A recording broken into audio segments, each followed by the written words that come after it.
Programa 21. La máquina de vapor. En este programa identificaremos los principios en los que se basa el funcionamiento de las máquinas de vapor y su uso en la vida cotidiana. Nos encontramos en el Museo Tecnológico de la Comisión Federal de Electricidad.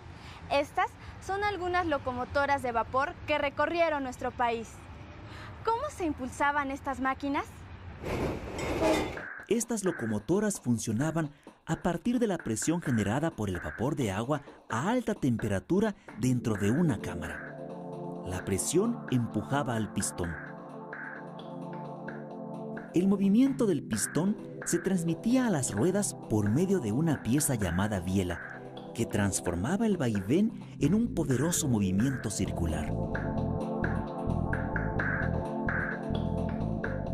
Este mecanismo permitió a los ferrocarriles recorrer grandes distancias durante los siglos XIX y XX.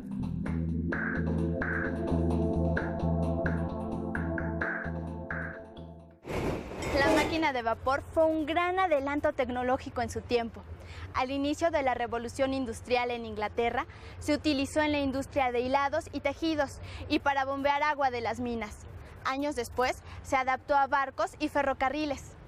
En la actualidad, el uso más generalizado del principio que rige a la máquina de vapor se da en las centrales termoeléctricas.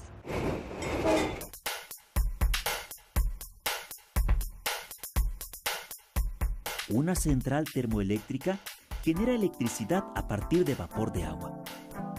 ¿Cómo ocurre este proceso? Quemando un combustible como el diésel o gas natural, se calienta agua para producir vapor a altas presiones. En este proceso, se transforma la energía cinética del vapor en energía cinética de giro de la turbina. Después, la energía cinética de las turbinas se convierte, por medio de un generador, en energía eléctrica que puede distribuirse por cables de alta tensión hacia los lugares donde se necesita. Las plantas termoeléctricas utilizan hidrocarburos como combustible para calentar agua y producir vapor a alta presión, lo que hace girar enormes turbinas a 3.600 vueltas por minuto.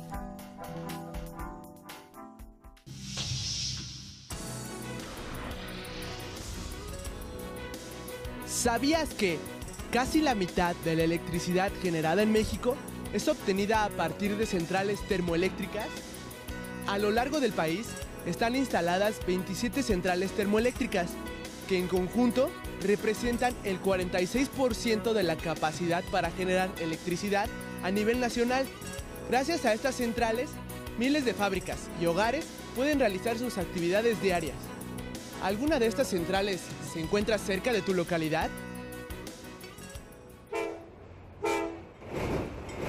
¿Te imaginas a qué temperatura se genera la presión suficiente para hacer funcionar una máquina de vapor?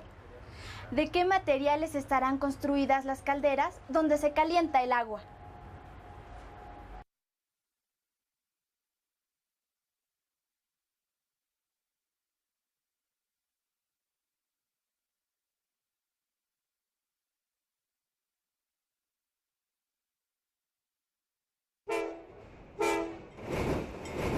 ¿Cómo se alcanzan altas temperaturas para generar vapor? Las altas temperaturas se alcanzan quemando combustibles fósiles como diésel, combustóleo, carbón natural y gas natural. Principalmente se usa gas natural porque contamina menos. ¿Qué presión se obtiene? Se obtiene aquí adentro una presión de 170 kilogramos sobre centímetro cuadrado. El agua hierve a 100 grados centígrados a nivel del mar. En una olla de presión casera, el agua alcanza una temperatura de 120 grados centígrados, mientras que en una central termoeléctrica, el agua alcanza 500 grados centígrados o más. La máquina de vapor fue un factor fundamental para el desarrollo industrial en el siglo XIX y para el funcionamiento actual de las plantas termoeléctricas. Desafortunadamente, el uso de combustibles fósiles en estas plantas pueden provocar emisiones nocivas a la salud. ¿Cómo se relacionan las variables presión, temperatura y volumen en un gas encerrado en un recipiente? Veamos qué ocurre con un gas cuando se aumenta la temperatura manteniendo fija la presión.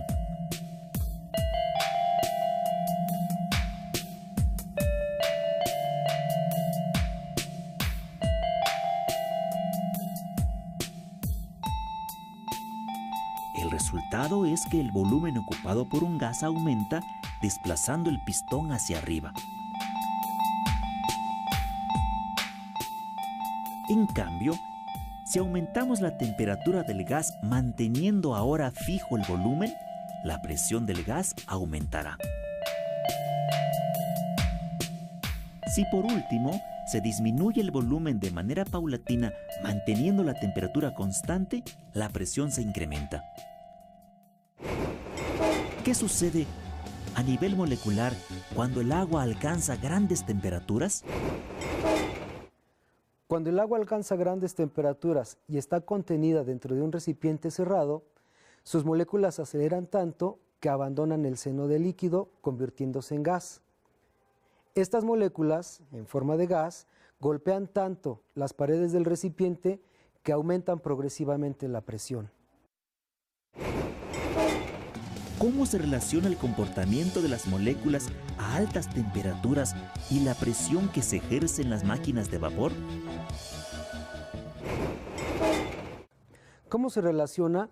Pues de esta manera, a mayor temperatura, mayor movimiento de las moléculas, por lo mismo mayor frecuencia del golpe de estas en las paredes del recipiente y como resultado mayor presión.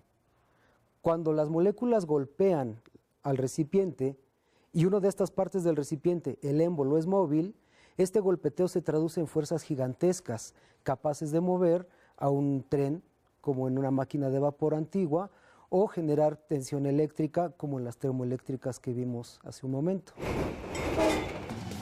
¿En qué otros campos de la tecnología se aplican estos principios? Prácticamente ya en ninguno, más que en las termoeléctricas, puesto que toda la energía que se utiliza ahora es a partir de la electricidad o de máquinas de combustión interna. En tiempos pasados, sí, la máquina de vapor movía transportes como locomotoras, barcos, o era el impulsor de la industria como los telares. A lo largo de este programa conocimos algunos de los usos de la máquina de vapor, desde la revolución industrial hasta la fecha. La máquina de vapor en la actualidad no se usa exclusivamente en la generación de energía eléctrica. También aprovechamos la relación entre temperatura y presión en objetos de uso cotidiano. Por ejemplo, la olla express, que es utilizada por muchas familias para cocer rápidamente sus alimentos. O las máquinas utilizadas en las tintorerías, donde el vapor de agua a alta presión es utilizado para el lavado en seco de algunas prendas. ¿Qué tan importante es la máquina de vapor en tu vida?